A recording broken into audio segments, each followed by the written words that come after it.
Hey, Nathan, when you buy a new car, how important is it to you that it holds its value over 5 years? There are two things that I tend to think. One is that I normally don't care. Right? But the other side of it is it really does depend on the car. Okay. For instance, like if it's a pickup truck, I don't care. I'm going to drive it. I'm going to kill it. But on the other side, if it's going to be a car, I really do want to think, in 5 years, I want to make sure I get some money for it. Yeah, for me, that is a very important metric because, I feel like I want to get a car that I have some equity in after 5 years so that when it comes time to trade it in or sell it, I can get the next car without having lost a lot of money. And I think that's the way, some people certainly look at it.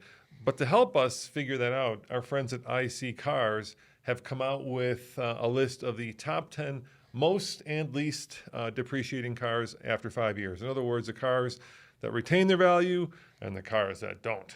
Right. And you're going to see a disturbing trend, which is kind of going along with today's talking points when it comes to certain types of vehicles that are powered by electrons. So in this podcast, we're going to, of course, talk about those 20 cars on that list. Yep. We're also going to talk about cars that we think at the end of this podcast depreciate rapidly, but are actually good cars. Yes, we are. We actually have a couple right here on paper. Yeah.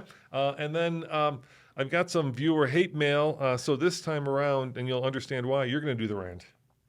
Okay. So let me read the viewer. Let's start with the viewer hate mail. Let's get right to that. Okay. It starts out good. It says, Roman is absolutely right. That's a subject line, and He loves hearing that. It came from John, but then it quickly turns very, shall we say, negative. All right. So John says, Roman has often said that if you don't like his rants or how we do the podcast, then you should listen to another podcast. I believe he's 100% right, which is why I unfollowed the show and stopped watching them on YouTube. Oh, okay.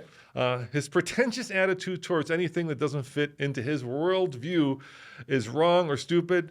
Simply turn me off to the podcast. Okay. I believe, quote unquote, they say that someone who has a negative experience tells 10 of their friends, while someone who has a positive experience only tells 3 of their friends. Well, I'm your sworn enemy now, so I obviously won't be recommending your podcast to anyone, but rather recommending Tom Volk or Alex Donatos, which I find so much better, which we have in common. I actually happily... I would endorse them. We recommend them as well, John. So we've got John, that in common. Good choice right there. Yeah, Roman's 100% right about that. Yeah, and actually they're our friends. Yeah, they are. Alex and Tom are good friends of mine. We go back a way, with Alex especially, we go back a ways. So he finishes by saying, I understand the loss of my listening viewership is not going to hurt your bottom line, but I just wanted you to know regardless. Okay.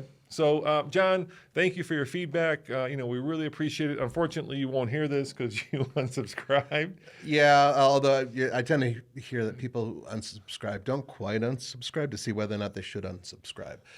If you're still listening or viewing, John, I am sorry. We do things that are unique because we are TFL, and Roman is TFL. That's the bottom line.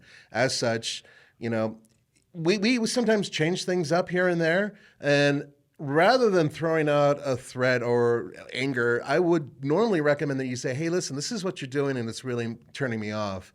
That's the way I would approach it, personally speaking. But if this is what you want to do, hey, enjoy. Look, he's not wrong. I can be pretentious, Nathan.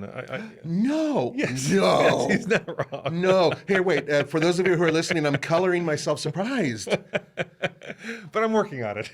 Yes, and I can be obnoxious and whiny, as people have pointed out as well. Also handsome and dashing as well. Look, guys, the thing is that we're not putting on airs of being fake. We're as real as it comes. This is who we are outside the studio and inside the studio. Yeah, and we can't be everybody's cup of tea. The one thing we really try hard to be, not to be, is vanilla toast. Yeah. I think we've succeeded, at least with John. Hey, John, at least we're not boring. Yeah, but sorry to see you go, John. Yeah. Definitely keep watching Alex and Tom. Yeah. Great guys who do great car reviews. Highly recommend them. And Nathan, because of this email, I will not be doing a rant today, but I'll let you do the rant instead. Yes, I am the proxy for Roman today. So what's your rant? Before I get to the rant, I wanted to talk about a quick observation. Yeah, go for it. Coming into work. Now, I have about an hour, sometimes even longer, depending on the weather, commute getting here. And today was a great commute for once, probably because there's traffic everywhere else. As I was driving, there was the new Beetle, like the final generation of the new Beetle. Sure, yeah.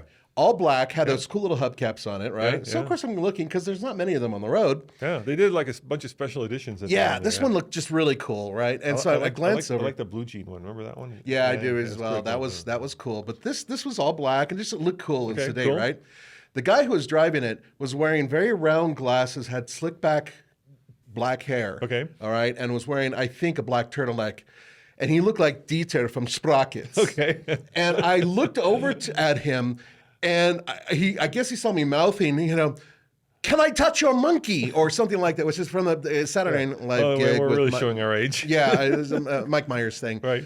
But he knew exactly what I was talking about. Oh, did he really? He smiled and he had the grin ear to ear because I think he was thinking to himself, nobody has caught this yet. This is who I am. So if you're in a Black Beetle and you live in either Denver or Aurora or Boulder, Colorado, and you wear black glasses like that and you saw a guy in a green small pickup who was smiling and kind of waving at you and saying something about a monkey, dude, you're awesome. Okay, so that's the awesome part. That's not a rant. Dieter, you rock, dude. It was the funniest thing. Yeah, we are. Somebody who takes their personality and matches it to their car. That is cool. That is cool. That is a cool person. Yeah, for sure. It was a little weird to some people, but to me, that is cool. And one final note on that: I actually didn't mind that Beetle. I couldn't stand the first new Beetle. Neither could you, I know, because it was mechanically horrible. But that new Beetle wasn't so bad, and it's just Well, the Turbo S was based on the GTI, right? Yeah. So it had basically a GTI underpinning, Mm-hmm. and that turbo, with the little tiny lights next to the round lights. Yeah. Those are pretty cool and hard to find. Yeah, they are That'd actually. be another car like on my list of cars I'd love to buy and just experience. Because they're depreciated, but yet they were, kind of cool. Yeah. Both our mothers had one for the new Yeah, Beetle. the new Beetle. Yeah, my And mom had one. Really bad experience, at least on my end. It just melted. It literally melted. Ours ate through an engine. There's a long story on that one. All right, so what's your rant? Okay, I'm going to show, for those of you who are listening, what I'm doing is I'm showing paper. These are some of my notes. All right. This is paper, if you can hear it on the microphone. Okay, paper. I know it's evil to print and use trees. I try not to, and I reuse, by the way, all the time. I hate printers. I hate printers. My God, how long have printers been out? I mean, for decades and decades. My dad in his law office had like a daisy wheel printer, and they had these ribbon printers, and they had all these other printers for decades, and they all suck. Every single one of them sucks. Why can I have a cell phone that has more tech on it than Apollo 13 in the palm of my hand, yet when I go to print something, the printer doesn't really want to talk to the computer at the time, or maybe, hey, I'm almost out of ink, or I'm out of paper, or whatever. Damn it, this thing should be talking to you like your best friend saying, hey, by the way, when you have a chance, give me some more paper so I don't run out in 3 days and bother you. Or, hey, better yet, let's have somebody call you in the middle of the night trying to sell you printer ink. What the hell? Printers are the bane of all existence. They're horrible. Why can't tech? Elon Musk, fix this. I think Use your trust. I think you're absolutely right, Nathan. Crap. I think the problem with printers is it's a lost leader, right? So the manufacturers have decided that they're going to build the shittiest crappiest. Yeah, sorry, I usually don't like to swear. Printers available, and then they make their money on the ink, right? Yeah. And so the actual printers, but the fault in that logic is if the printer doesn't work, no one's going to buy ink. It's like it's always that thing of like I hit print and then I wait, and when I hear the printer engage, it's like, oh wait, will it work? And then sometimes it will, or sometimes it'll only go halfway through. And it's just like, can we not come up with tech that makes a printer work properly every single time? My computer works properly every single time I fire it up. So does my phone, mostly my car. Why the hell can't we do this with a printer after all of these decades? So we've got one at the office, one of the new ones with like the bottles of ink, so you don't have to get those stupid cartridges, which cost like $5,000. Yeah. It still doesn't work. We have two at home. One barely works. Half the time when you go, try to print something, it says can't find printer.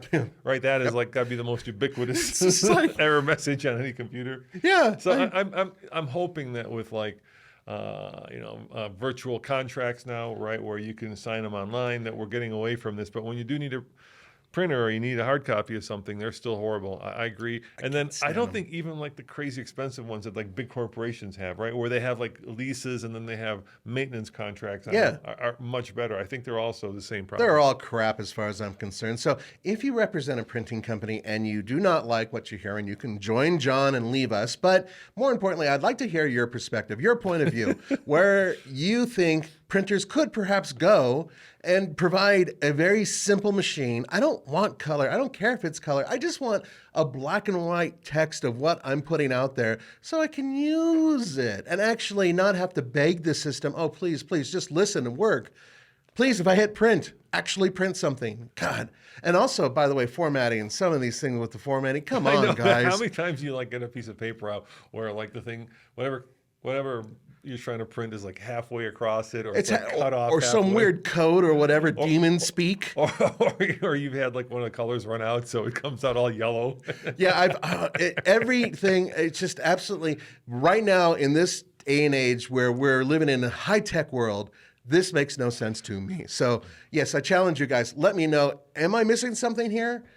Is there some super printer that is somewhat affordable that we could buy that actually listens and prints when we want it to? It would be great to know. Anyway, sorry, I apologize. The rant actually comes because I was printing out images and also information about the stuff that we're going to be talking about in this podcast, and that specifically is these vehicles and their depreciation. All right, so our friends over at iSeeCars.com analyzed over 1.1 million vehicles sold from November 2022 to October 23 to determine the 5-year depreciation rates. And comparing this data historically, it found the depreciation was lower across all major brands in 2019, with the average used car holding its value 10.8% better than it did pre-pandemic. So we've got two lists here, Nathan. We've got the ones that depreciate the most and the ones that depreciate the least. In other words, after 5 years, one of these lists is worth the most. Which one do you want to do? Let's do the most, and we'll go to.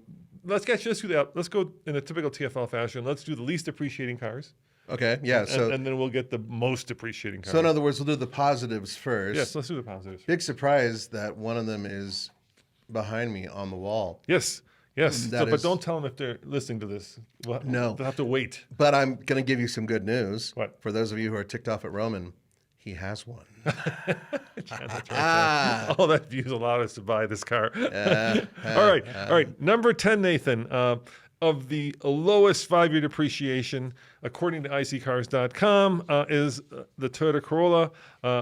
It depreciated an average of 24.5% or $5,800. Now, keep in mind, these numbers are going to be lower or higher based on the value of the car. So no surprise there. The Corolla, of course, the most popular car ever, right? Even more than the Volkswagen Beetle. They sold like 30 million of them. Millions and millions. It's a go-to car for everybody from students to empty nesters to retirees.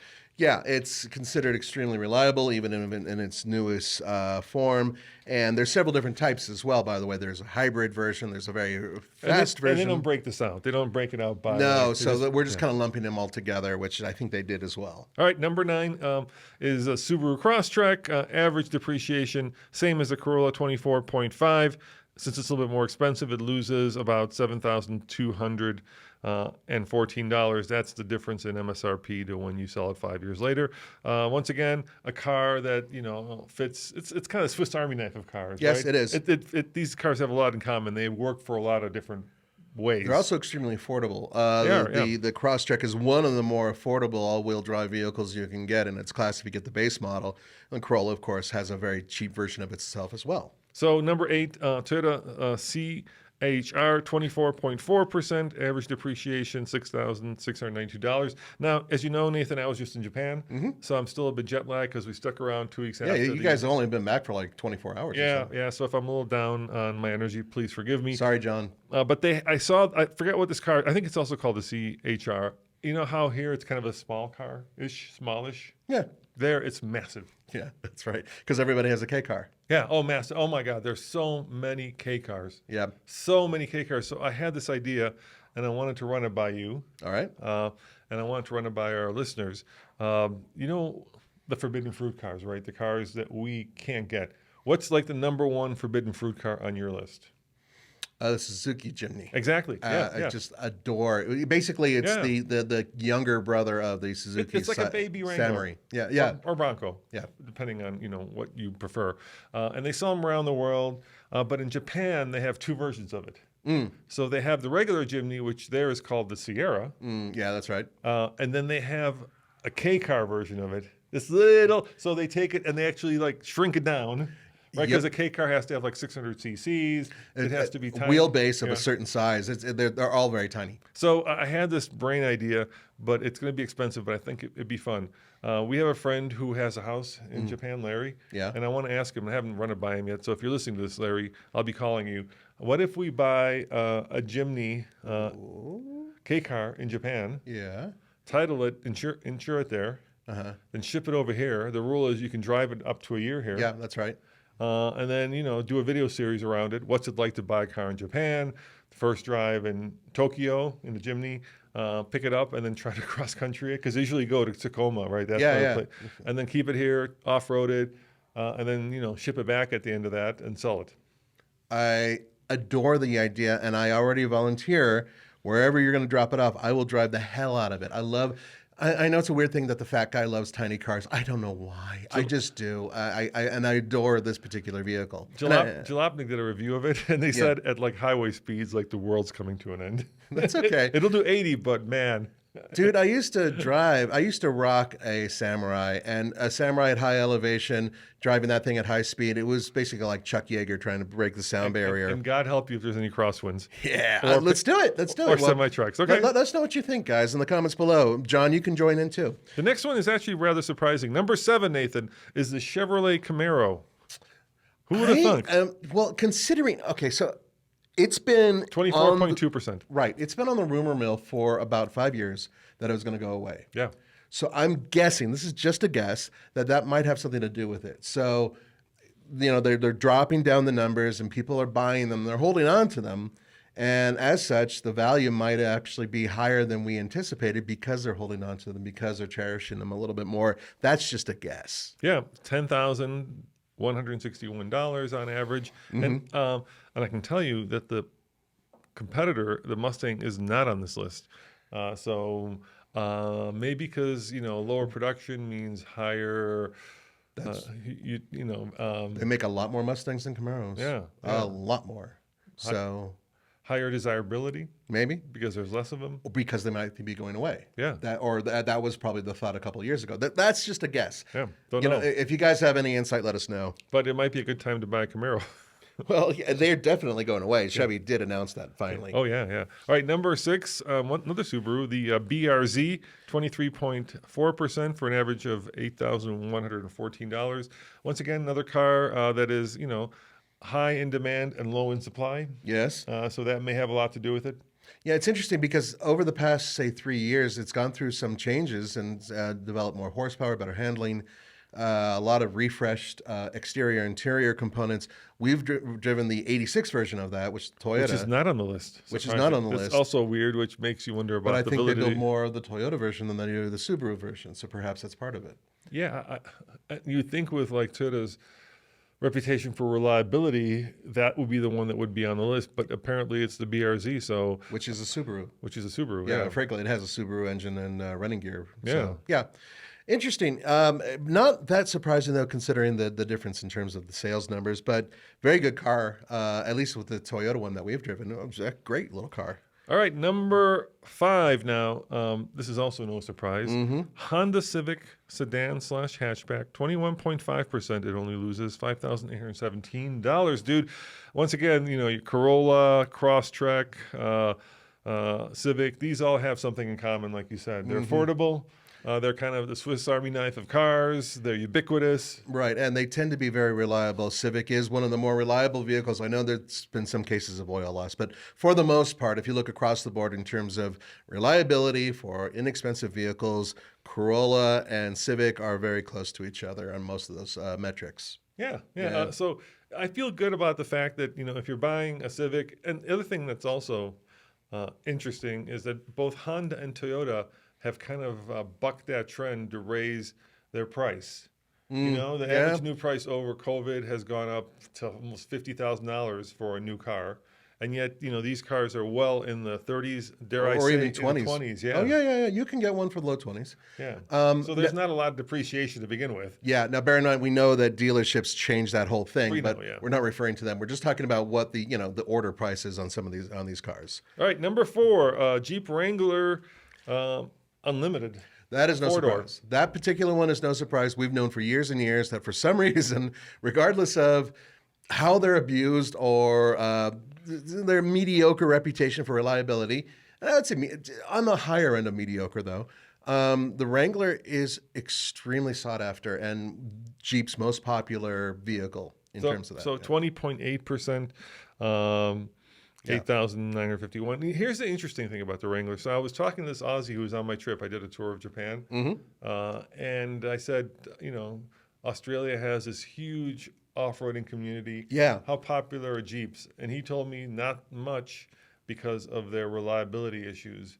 And yet I'm not sure that does the Wrangler have reliability? Is it in the ethos that it's very unreliable, or is it in the ethos that it's just cool and people want it for its kind of, iconic status as this go anywhere off-roader that's completely American?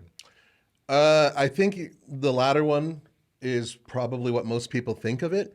And Wranglers, it's funny, if you get, it's pretty obvious. If you get a Wrangler like the one that Tommy had, which was the Willys, basically a sport. Yep.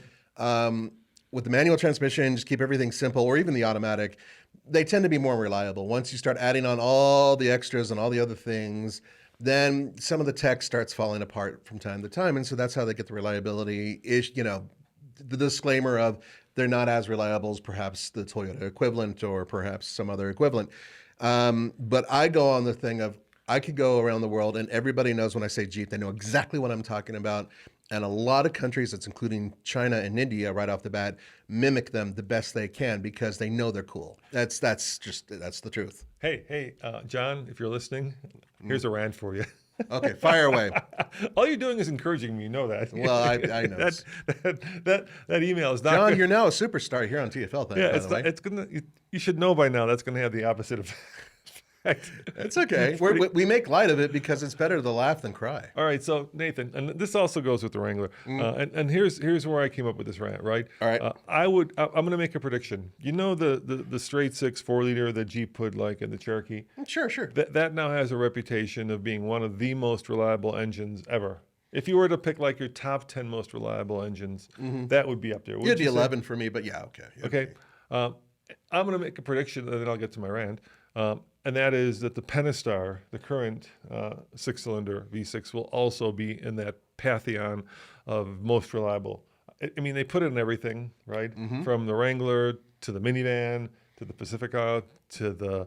They put them in Journeys and everything. To the Journey, to the Charger, to the Challenger, right? Oh, yeah, It's in everything. And yet, I think it's just incredibly reliable. I haven't heard many issues with it. Only a few. I've heard some. Yeah. And many of you viewers, when we say this, by the way, we've said it on Truck many times, you'll come back and say, okay, there's some oil issues and some other things. But for the most part, if you actually look at the numbers and the fact that this engine has won some awards, it's pretty reliable. And most importantly, it is reliable enough, Roman, for Stellantis to keep using it in the brand new Ram that's coming out. It will be the base engine, and it's going to be a generator used in the Ram Charger. And that video, Nathan, is on alltfl.com. I was going to pull up in my shirt, but I'm not wearing one today. It's Rainbow, the rock group. You and Andrea did a great video, basically going over all the stats. So if you want to see that, go check it out. Highly recommend it. But here comes my rant. Okay. Okay. All right, and I'll give you some examples. Please. When people, we get a lot of emails, a lot of comments from people who are worried about buying a vehicle because it has a reputation for some issue. Let's give you an example. Remember when the Tundra came out, and I'll use Toyota because that's the most unlikely company actually to have some issues. Remember when that came out? There was this whole slew of early trucks that people thought had issues with turbos, and then to make it worse, to fix a turbo, you had to remove the entire cab. And I'm not saying that is not happening, but what I am saying, and this is kind of my rant, is when you have a vehicle and there are no issues, you don't tend to, nobody's like on the internet writing, "Hey, I just bought this, Pentastar, and I've had 0 issues with it." But the second you have one issue, then it's the whole world's got to know about it, right? Right. Then it's like you're on X, you're on YouTube, you're on Reddit, you're on pick your favorite social media site, going through, and we get these long letters going through a detailed explanation of everything that has gone wrong with it, and then like a YouTuber, and I'm not naming names here, picks it up, right, and starts to amplify it. Right. All right, I'm going to name names. His name is Scotty. Right? Because they know that gets clicks and views. And so all of a sudden, this is the classic, tempest in a teacup or mountain out of a molehill.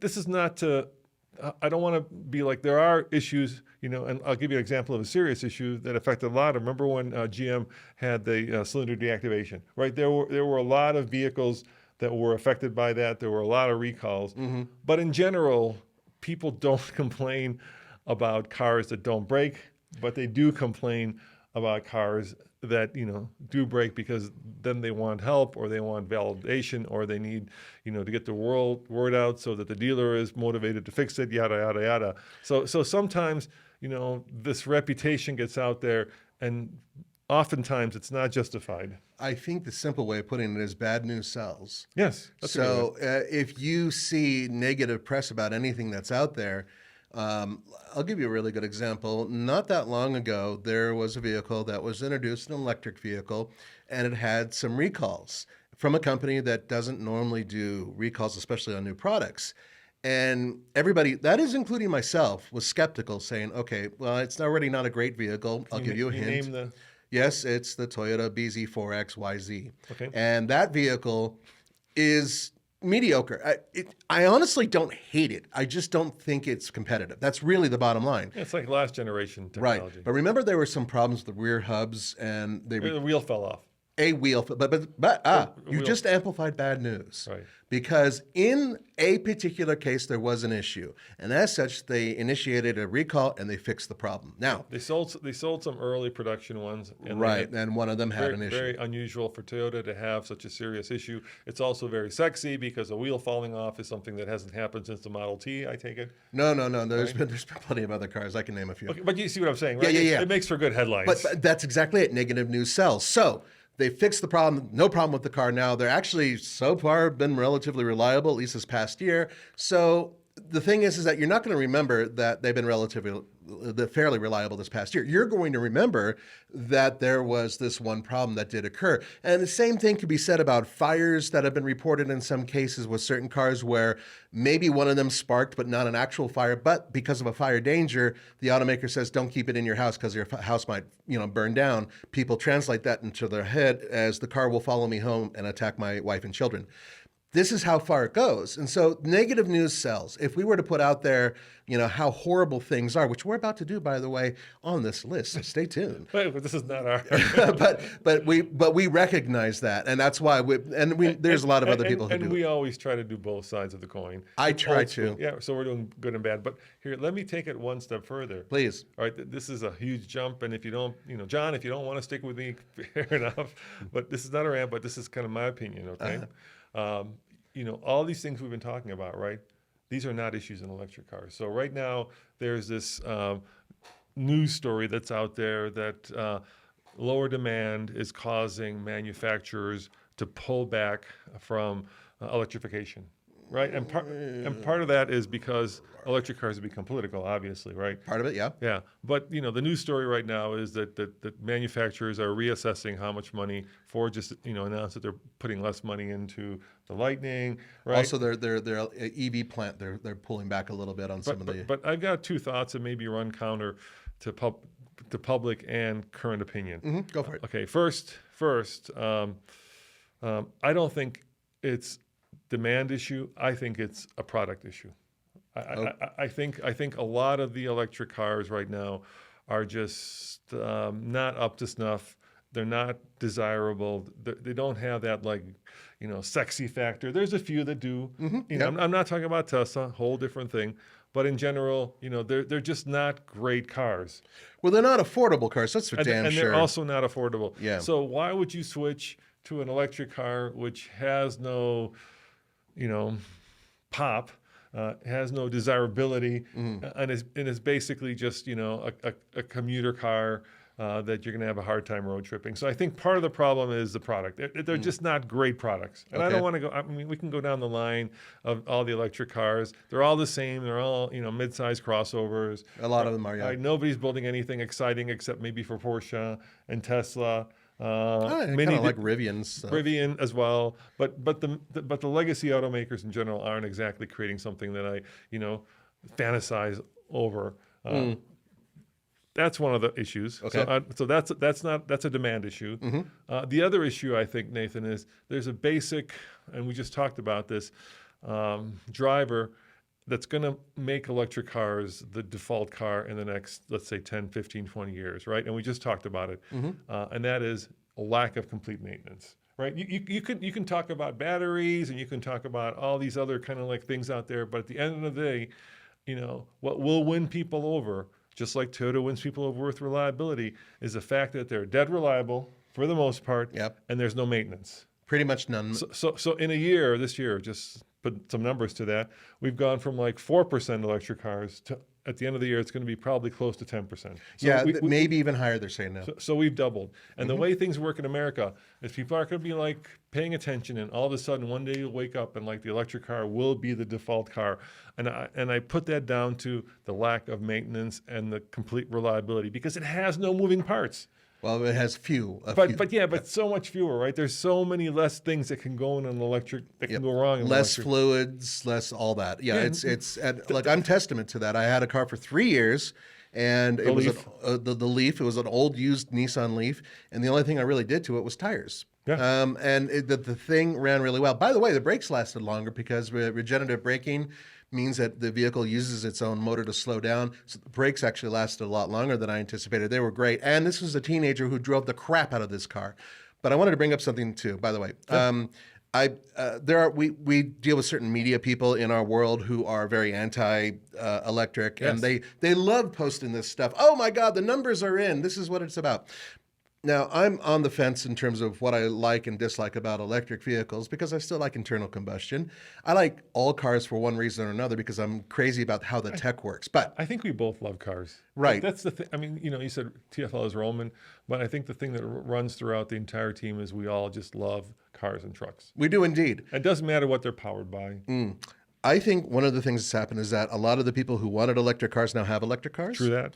Early adopters. Yep, early adopters now own them. So that's one of the things that's kind of taken some of the inflation out of the balloon. But also there's another thing to keep in mind, aside from price, which has always been an issue with me because I thought that when the miracle of electric cars would come, they'd be cheaper to build because there are actually far less moving components in the vehicle and they require less work physically to build once you have all the components because it's modular, right? They all kind of go together at the manufacturer. And the other thing that I didn't mention is, of course, you can fill them up at home. Yeah, well, to me, that's the most important thing. Yeah. Of course, I understand you can't. They're hard to road trip. I get that, and I don't think that Tesla has, the perfect charging network. We've done a lot of road tripping. We've driven cross country several times in electric vehicles. And it's doable. It just kind of sucks. It just sucks. Yeah. Yeah. All right, but the other thing about electric vehicles, frankly, is that you hit the nail on the head.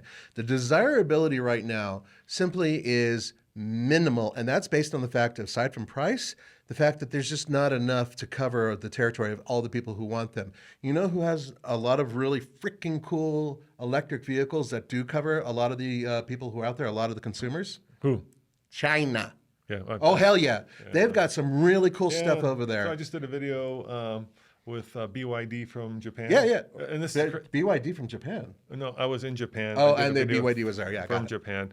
Yeah, sorry, I should have been more clear. But what's crazy is that the Japan Mobility Show only allows certain manufacturers, so they don't allow all manufacturers. Of course, they allow the Japanese brands. Of course. But this year they allowed BYD to come and show off their Dolphin, which is the cheapest electric car you can is, buy. and the Dolphin actually, there's a couple other vehicles that are driving on the same platform. Seal. Seal. I think Seagull. No, Seal. It's a Seal. They have this dolphin. I was there. I saw it. There was a Okay, seal. so I thought you were kidding. No, it's a seal. That is your bad humor at work. No. BYD is a Chinese company. They've actually been trying to push into the United States a few times. We saw them at the Detroit Auto Show a good 14 years ago, 13 years ago, something like that. And they've got amusing stuff. But the thing about the Chinese, and I'm not trying to say, oh, I'm pro-Chinese. Look, I just care about cars. I don't care where they come from at this point. So the car itself in China, they have something for everybody. Be it someone who makes very little money but only needs a mild commuter, and they have these cool little boxy things that are out there, versus really, really expensive high-end vehicles that completely compete with Mercedes and Tesla. They've got them all.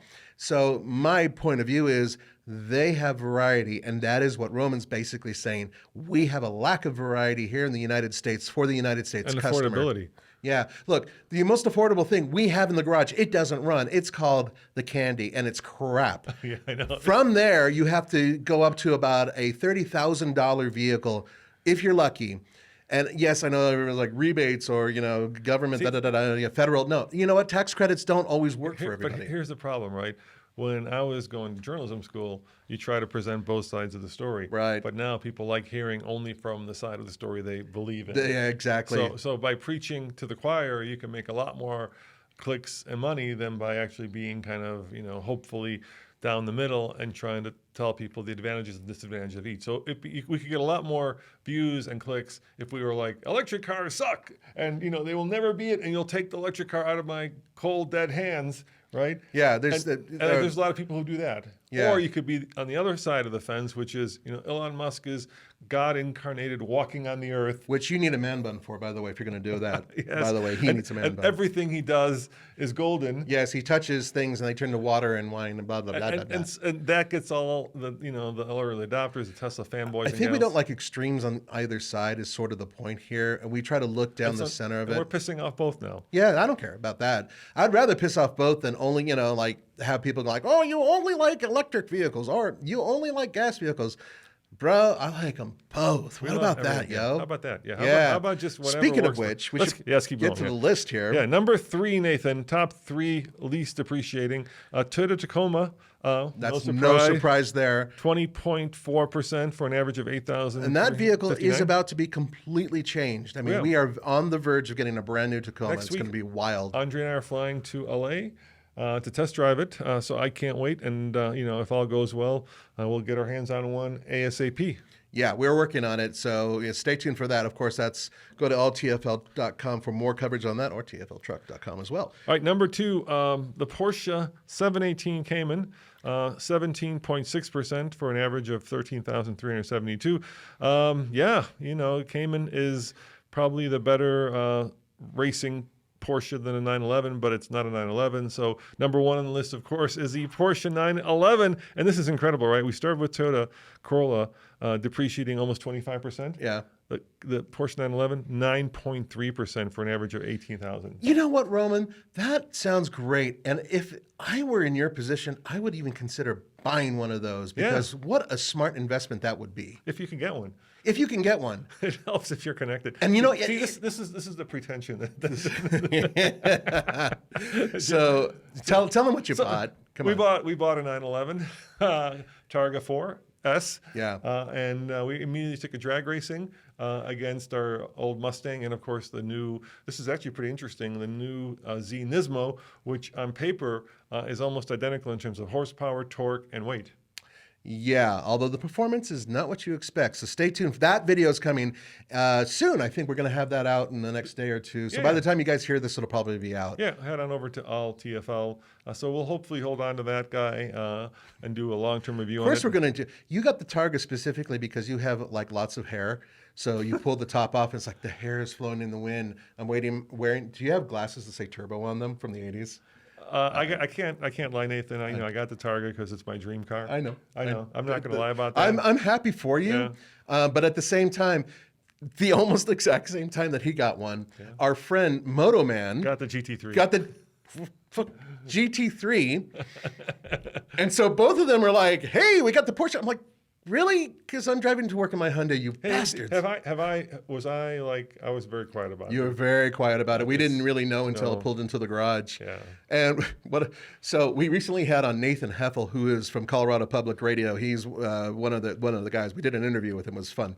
Anyway, he comes in and he sees it. His eyes are popping open. I said, Roman says nobody can look at the car for more than 8 seconds. But I said it completely straight. Yeah. And he kind of gave me this look like, what? I'm like, dude, I'm just kidding. But that's what I'm going to be doing from now on whenever I see it anywhere near anybody. It's like, dude, you can't look for more than 8 seconds. But it's a really pretty car. They're the stuff of dreams. And in my mind, they make way more sense than any other exotic vehicle out there because you can really drive them every day. Yeah. This is my experience. Yeah. So shall we...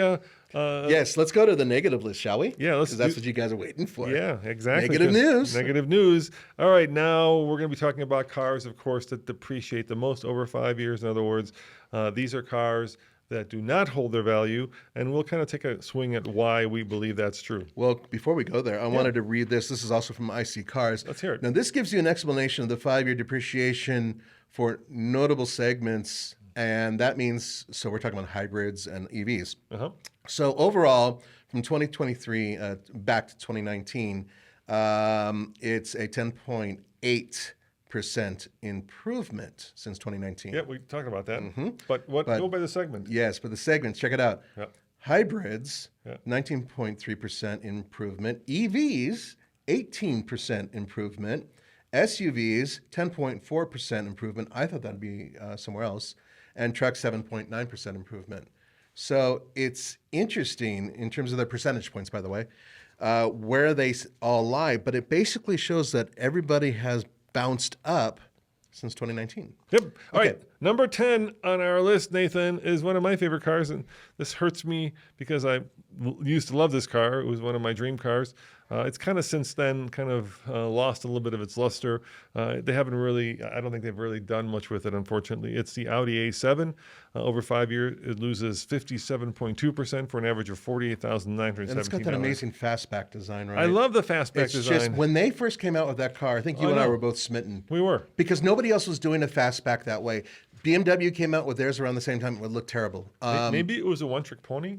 It may have been. It was one of those things where it looked great when it came out, but then they just never really went through a lot of changes. They did, but I don't think it really resonated with the people who were buying them, judging by what you just read. And to be fair, it's kind of a long and premium hatchback in a way, and so it cuts down significantly on the back seat room. I remember Audi picked me up in one once for a program. You had to kind of lean forward a bit. Yeah, there was not a lot of room in the back. So it's a sexy car, but not a practical car by any stretch. But neither is an 911, so I don't know. Yeah. I don't think you could compare the two, but nice car. Shame that it's on the list, but I'm not that surprised. All right, number 9 also hurts. Remember, this is also one of our favorites. Some of the best, I would say, ride quality of any vehicle. A Jaguar XF, 57.6%, $39,720. I'm surprised it's still around. Yeah, Jaguar is not exactly killing it right now. No, Jaguar is really hurting. Although international sales seem to kind of balance out their losses here. Right now, their best-selling vehicle is an SUV. I mean, that's Jaguar? Yeah, and they haven't actually had any new product. Right? They had kind of a false start. They were going to go all electric, and then they fired the CEO, and now there's a new plan to go all electric again, I think. It's just they'll fire that CEO too. Yeah, they're just having a hard time figuring out like where they want to be or go as a brand. I look at old Jaguars and the XF. Yeah, I love it. I would own one if I had the need. I know. You guys are like, you should never buy a British car. Guess what? Right now at TFL, 90% of the people who work here own a British vehicle. Yeah, something happened. Yeah, I don't know. I entirely blame you and Tommy. You guys, your influence has poisoned the rest of the crew. So Alex bought one. We have now 3 LR3s among the staff. Well, the one is an LR2, isn't it? Oh, yeah. Sorry. Yeah. Case has the LR2. Tommy has an LR3. Alex has an LR3. And what do you drive? What's the a Range Rover? Yeah, that's right. Now, look, I'm not completely absolved because I used to own first generation Discovery, and I adored it. My wife hated it. I still think about getting another one. And coincidental, that is what the interview is with Nathan Heffel, by the way. We talk about the unholy, illogical addiction to Land Rover products. Which would have been the bonus podcast that was aired before this one. So Yes. if you want to hear that one, tell them who Nathan Heffel is. Once again, he is a host from NPR. Colorado Public Radio, NPR, and he's Colorado Matters. He's in charge of that. That's his thing. And he's been a friend of mine for a while. He's been a friend of TFL's for a long time. He was dying to come out here and actually look at the studios. And yes, once again, I only let him look at your vehicle for 8 seconds. So if you want to listen to that podcast, it was a bonus that Nathan did before this one. So go back one episode and you can hear a lot of love for the British band that We try to explain. that is the least reliable. And I said band on purpose. Yes. Yeah, I didn't mean. He was referring to the Beatles, which is the only group that Roman knows from Great Britain. But I didn't worry. I was trying to equate, instead of saying brand, I was trying to equate Land Rover as a band. Anyway, it didn't go anywhere. Let's just go to number 6, Nathan. Okay, that's it, number 6. Maserati Levante, 57.8%. I am not surprised. 55,858. Yeah, Maserati as a brand is struggling. Yeah, their cars are kind of cool. I mean, they have cool interiors. They all sound good, man. They can make a V6 sound amazing, but it's not enough. Parts sharing with the other Stellantis products. I mean, I would just as well go over and buy an Aston Martin an Alfa Romeo. Less money, just as cool, sounds great, that type of thing. Yep. Number 7 is the Infiniti QX80, 58.1%, $47,399. QX80, huh? That's a Happy Hippo. Yeah, that's a little bit of a surprise for me. That was one of their best-selling vehicles. Yeah, but it only sells like in California. Yeah, I know, to so a certain demographic. This is not the only large SUV on the list. We'll get to the next one very quickly, but number 6 is the BMW X5, 58.2%, $44,828. I'm going to say that's up to the X5 is one of BMW's best-selling cars, but my wife has one. Mm-hmm. They're expensive to maintain. Yeah, and nothing seriously has gone wrong with it. But now she's had it for like 3 years and like 70,000 miles, so we've had to do brakes, the regular wear items. And, you bring it in for brakes and an oil change and whatever other stuff is recommended, and you get a bill for like $3,000. Yeah, that's because everything's bespoke, among other things. Yes. And also, if you're talking to a mechanic who's maintaining a BMW and you say, but this is just an oil cap, no, this is a German oil cap, you Scheißgesicht. This is something that you have to put on. But this is German, they don't get it. Okay. So, and this is something that you put on top of it and then screw it a certain way. And if you silly Americans can't figure that out, then go buy yourself a Buick. Yeah, I think it is because of the expense of running it. I'm sorry, Germans. I know I made you sound pretentious. And insuring it. But it's such an expensive vehicle. And once again, that it's just bespoke components. Yeah, and we've gone through a time where insuring cars used to be relatively easy in America, but now it's gotten crazy expensive. Do you know, like the Kias that have those the ignition issues? In many places, you can't insure them now. Yeah, a lot of that has actually been, we actually covered this. Go to alltfl.com to read on that, because there were insurance companies for a while that were saying, no, we won't do that. Some Midwest companies, I believe. But a lot of that has been taken care of by Hyundai, Kia. And that was because kids were able to break into these cars and take them because of a hack on TikTok. Insurance companies have said, nope. There's a fix, though, that some of these cars now have I know there's a fix, but I'm saying insurance companies still won't insure them. And in London and the UK, from all the UK podcasts I listen to, and there's some great ones, by the way, Range Rovers are also uninsurable in downtown London because they're stolen. And that's not, they do have like relatively sophisticated immobilizers. Steal a car on an island, bro. It's a big island. Okay, I'm just kidding, guys. I'm kidding. It's not like Aruba. It's a big island. It's okay. All right, number 5, the Cadillac Escalade ESV, 58.5%, $63,885. So ESV is the big one. It's the super long, luxurious one. I just think that is the most expensive Cadillac. Currently, so it's going to depreciate the most. Mm-hmm. Yeah, it makes sense. I think that would be my guess at it. Number 4 is the BMW 5 Series Hybrid, Nathan, for 58.9%, 61.8% or 37,975. Wow. Wow. Yeah. Now we're starting to get to some real numbers in terms of Let me depreciation. finish this because we're Yeah, running we're out running of out time. of time. And number 3, the second Maserati of 3 on the list. Jeez. I think that's all the I'm Maseratis. sorry, Maserati. Except for the new sports car. Which one is this? The Ghibli. Oh, the Ghibli. Okay. 61.3%, 58,623. That's because they had a sports car named Ghibli, which was awesome. They turned it into an SUV, which was not awesome. Number 2 is another BMW. The 7 Series, of course, has never been able to compete with the S-Class for some reason. Mercedes, Well, have of course. you seen the new 7 Series? Yes, you have. I know it's like it's too much. It's too much. 61.8% for an average of 72,444. And number 1, Nathan. All right. Guess the brand. Remember? Oh, the Porsche 911. Maserati. Damn it. Quattroporte. 64.5% or 90,588. I would say if you want a Quattroporte, get a used one because you can get it for, 64% less than a new one or $90,000. Right. And, bear in mind that there is some components that are shared with Ferrari and that have been co-developed with Ferrari that are in. Quattroporte's been around forever. It's been around for a very long time. It sounds amazing. They sound great. They run great. And then, of course, it's like a Range Rover and like a Jaguar. You're buying a liability because if something goes wrong, by the way, that's why we bought that Range Rover. Mm-hmm. People say that, they're horribly unreliable. Mm-hmm. So we bought one 2017 with 48,000 miles. Yeah, it was pristine. And we're going to be flying without a parachute.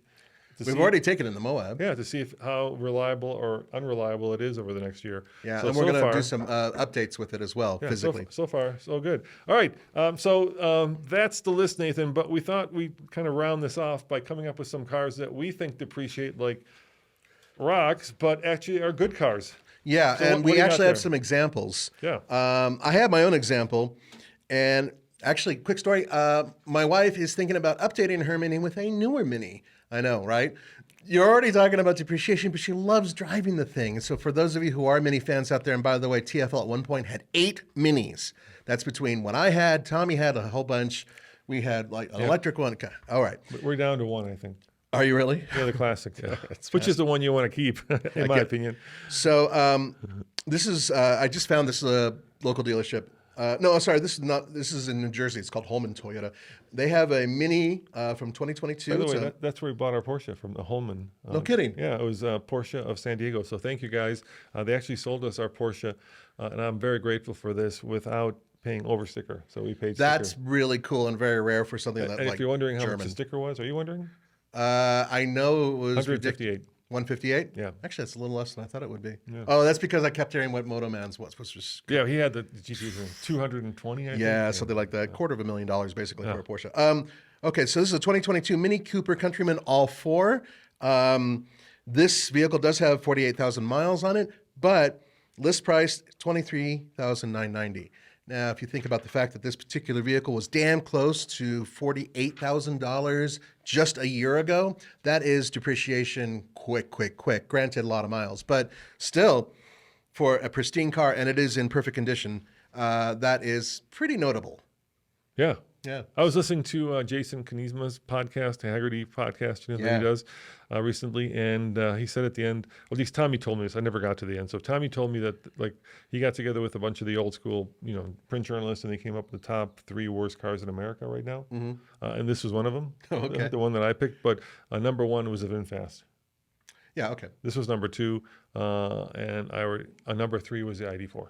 I'm not saying that this is my opinion. I'm just saying This is what there's. this is what Tommy told me was on the podcast. So Well, it's explain what you're looking at then. yeah, so I'm looking at, and thank you for pulling this up, Nathan. It's a used 2022 Mercedes-Benz EQS 450 Plus sedan. Now, look, if you love bar of soap design, you're going to love this. I'm not going to argue that the styling on these things is great. It's all electric Mercedes, but dang it, dude. I mean, they are built like, brick houses. Yeah, they're solid. They're solid. They handle great. This car has 4,074 miles.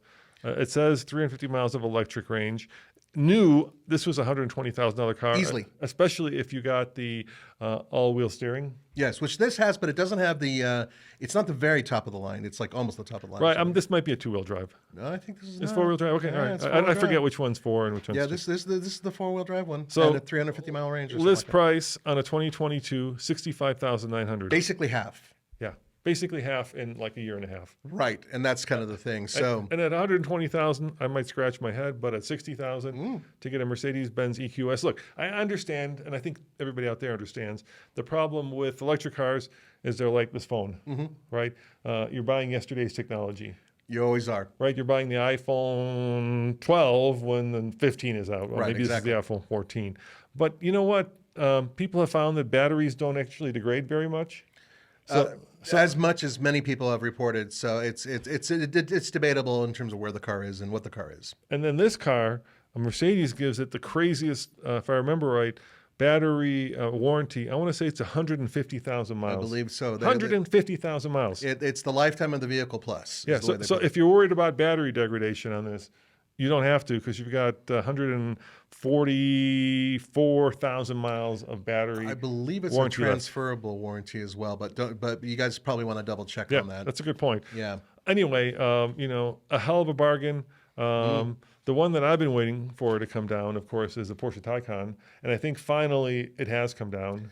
For a long time, they were kind of holding their value, but when we picked up the 911 in San Diego at San Diego Porsche, the thing that struck me immediately was they had like 20 of them lined up in front of the dealership. Right. Not in the 911s. Oh, by the way, they have a 911. Like 911s are impossible to get right now. Yeah. So you walk in the dealership and they have a 911 for sale. Oh, okay. And it's been sitting there. And so I asked the salesman about it. And I guess this is one that somebody at the dealership spec, but it was like a hot purple pink color, convertible with a white interior. And white wheels that they painted black. It's been sitting there for now like several months, and nobody wants like a purplish pink With white convertible interior. 911 with a white interior and now Wait a black minute, wheels Roman. That sounds a lot for like 198,000. Okay. it's spec'd like for But you're forgetting something. What? We had one. We had one. We had one. Roman, you bought a purple 911 with white interior that was a convertible. No, that one's dark blue, dude. That was purple. It's dark blue. That was purple. No. You're missing. This is blurple. You're missing the color.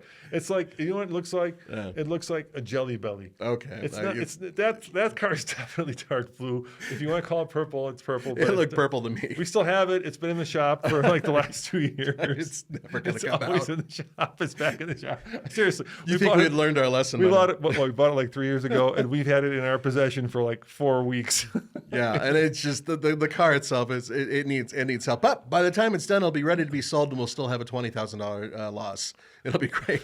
No, this is like if you took a blueberry and combined it with a watermelon. Okay, That's the color. I I get what you're saying. So if you want a 911, Porsche San Diego has one for 198,000. and they're trying to get it out the floor, they might be willing to wheel and deal.